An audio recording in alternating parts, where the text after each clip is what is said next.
Welcome to the latest update. मैं हूं मिर्ज़ा नाज़िम बेग। इस वीडियो में मैं आपको बताने वाला हूं कि दुनिया में सबसे ज़्यादा वो कंट्रीज़ है जो इस कोविड-19 से मुतासिर हुई है और कौन सी स्टेट में कितने केसेस हैं।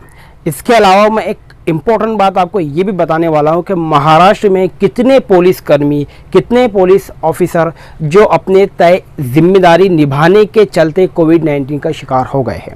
देखिए, दुनिया फ़िलहाल दो ही युद्धों को अभी जान रही है। वो एक ये है पुलिसकर्मी और दूसरा है वो ऑफिसर्स और वो नर्सेज जो कोविड-19 से इन्फेक्टेड लोगों का इलाज कर रहे हैं। और ये खतरा उस वक्त बढ़ जाता है जब हम एक ऐसे वायरस से लड़ रहे हैं या फिर ये दो लोग ऐसे वायरस से लड़ रहे हैं जो वो आंखों से ओझल है, जिन्हें ये देख नहीं सकते, वो इनविजिबल है। ना उसे गिरफ्तार किया जा सकता है, ना उसका टारगेट लगाया जा सकता, ना ही उसे कोई वेपन से ख़त्म किया जा सकता है। दो ही युद्ध अभी दुनिया भर में और इंडिया में माने जा रहे हैं, वो है पुलिस वाले और नर्सेस और हमारे डॉक्टर।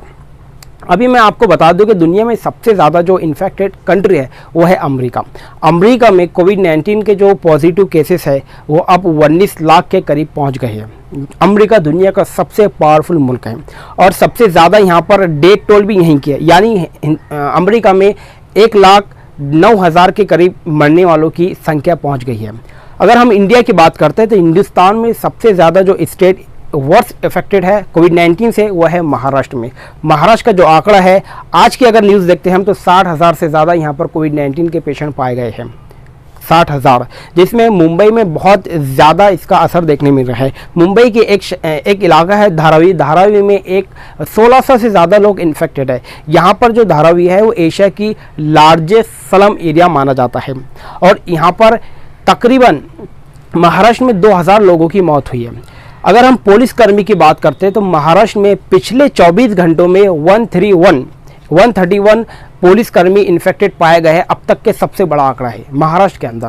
पुलिसकर्मी 131 लोग इन्फेक्टेड पाए गए हैं, पॉजिटिव पाए गए हैं, जिसमें अब वो ये 131 को मिलाकर इसके जो है वो 2100 से ज़्यादा महाराष्ट्र में पुलिसकर्मी इन्फेक्टेड पाए गए हैं, जिसमें से 23 लोगों की अभी तक जान चली गई है। हम ये कह सकते हैं कि जो लोग हमें प्रोटेक्ट कर रहे हैं वो खुद अभी अपने आप को प्रोटेक्ट नहीं कर सकते।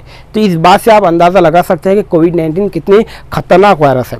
कोविड-19 पिछले 90 दिनों में दुनिया के 200 से ज़्यादा कंट्रीज़ में स्प्रेड हो चुका है और ये एक ऐसा वायरस है जो बहुत ईजीली वन पर्सन से अनदर पर्सन में ट्रांसमिट हो रहा है और बहुत स्पीडली हो रहा है। ये हमें प्लस पॉइंट ये है कि जो सार्स 2003 में वायरस निकला था उसके मुकाबले में देखा जाए तो इसकी जो डेथ टोल है, मरने के चांसेस काफ़ी कम हैं, लेकिन कोविड-19 बहुत स्पीड से और एक पर्सन से दूसरे पर्सन में ट्रांसमिट हो रहा है। इसका जो मॉर्टेलिटी रेट है वो काफ़ी कम है, लेकिन ये स्पीड से बहुत बढ़ रहा है, इसलिए हमारे लिए ख़तरा हो सकता है। तो उन लोगों की कदर कीजिए जो हमें हिफाजत से रखने के लिए अपनी जान को जोखिम में डाल रहे हैं। मेरा मतलब पुलिसकर्मी और वो डॉक्टर्स है जो पॉजिटिव लोगों का इलाज कर रहे हैं और जो पॉजिटिव ना हो उन लोगों को बचा रहे हैं पुलिसकर्मी। उम्मीद करता हूँ आपको कुछ जानने को मिला होगा। शुक्रिया।